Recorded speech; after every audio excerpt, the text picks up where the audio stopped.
On arrest.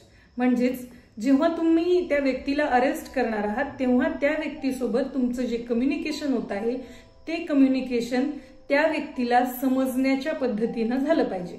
म्हणजेच त्याच्या लँग्वेजमध्ये झालं पाहिजे.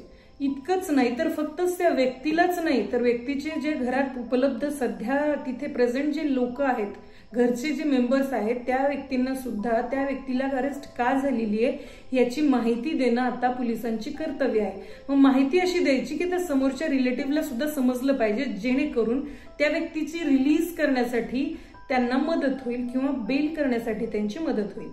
दुसऱ्या गोष्टीमध्ये सुप्रीम कोर्टाने असं सांगितलेलं आहे की राईट टू इन्फॉर्मेशन हे फक्त फंडामेंटल राईट नाही राहिलेलं, आता ते मॅन्डेटरी झालेलं आहे. मॅन्डेटरी म्हणजे पोलिसांनाच असे निर्देश आहेत की अशा प्रकारची जर अरेस्ट होत असेल तर समोरच्या व्यक्तीला जेवढं व्यवस्थित तो जर तुम्हाला अरेस्ट करताना सपोर्ट करत असेल, तो जर त्याला विरोध करत नसेल तर त्या व्यक्तीसोबत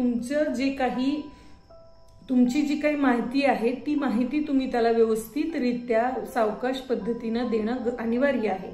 ज्यामध्ये अजूनही सांगितलेलं आहे की निर्देश करताना, अरेस्ट करताना जी प्रोसिजर आहे ती फॉलो जर तुम्ही केली नाही तर एक होतं की ते जे अरेस्ट आहे पूर्ण पोलिसांनी निर्देश पूर्ण फॉलो केले नाहीत तर ती अरेस्ट इल्लीगल आहे असं ठरलं जाईल.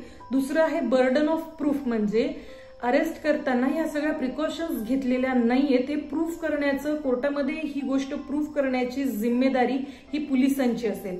त्यामुळे त्यांची ती ड्युटी आहे ते सांगण्याचं. अदरवाईज तुम्हाला कोर्टामध्ये येऊन तुम्हाला स्वतःला प्रूफ करावं लागेल की हो मी माहिती दिली होती, त्याला कळेल अशी दिली होती, त्याच्या रिलेटिव्हला दिली होती आणि ह्या सगळ्या प्रोसिजर्स मी फॉलो केल्या होत्या. ह्याचं बर्डन ऑफ प्रूफ असेल पोलिसांवरती. आणि जर कोर्टामध्ये सिद्ध झालं की तुम्ही ही अरेस्ट इल्लीगल केली किंवा ही प्रोसिजर फॉलो न करताना जर तुम्ही कोणती अरेस्ट केली तर 1 मिनिट सुद्धा कुठल्याही कोर्टामध्ये, कुठल्याही जेलमध्ये तुम्हाला ठेवूच शकत नाहीत असे निर्देश या सुप्रीम कोर्टाच्या जजमेंटमध्ये दिलेला आहे. अत्यंत महत्वाचं जजमेंट आहे ज्यामध्ये पोलिसांची जबाबदारी खूप वाढवून ठेवलेली आहे आणि हे जजमेंट प्रत्येक नागरिकाला माहिती असलं पाहिजे. सांगताना आरोपीला समजेल असं सांगायचंय, त्याच्या कन्व्हिनियन्स म्हणजे त्याला समजेल ह्या भाषेमध्ये, ज्या पद्धतीनं त्याला समजेल अशा पद्धतीनंच तुम्ही त्यांना सांगितलं पाहिजे. आणि विशेष म्हणजे जे ग्राउंड्स तुम्ही सांगणार आहात ते ग्राउंड्स असेच वेग नाही सांगायचे किंवा तुमच्या मनानं कोणते ग्राउंड्स त्या व्यक्तीला किंवा तोंडी तुम्हाला सांगायचं नाहीये त्याच्यासोबत काय झालेलं आहे. पोलीस डायरीमध्ये जी नोंद झालेली आहे त्याच्या विरोधात ते पोलीस डायरीवरचेच फक्त चार्जेस सांगणं हे मॅन्डेटरी आहे. म्हणजे लक्षात घ्या, उगीच पोलीस जर चलता जे सांगतात तुम्हाला की असं झालंय तसं झालंय, आता असं होणार नाहीये. पोलीस डायरीमध्ये जे चार्जेस लिहून ठेवलेले आहेत तेच चार्जेस त्या व्यक्तीला आणि त्याच्या रिलेटिव्हला सांगणं आता मॅन्डेटरी झालेलं आहे. बाकी इन्फॉर्मेशन देण्यासाठी मात्र पोलीस बांधील नाहीये. तुम्ही जर म्हणाल मग कुणी केस केली, मग काय झालं, मग आम्ही कुठे जायचं, काय, ह्याबद्दलची कोणतीच इन्फॉर्मेशन द्यायला पोलीस बांधील नाहीयेत.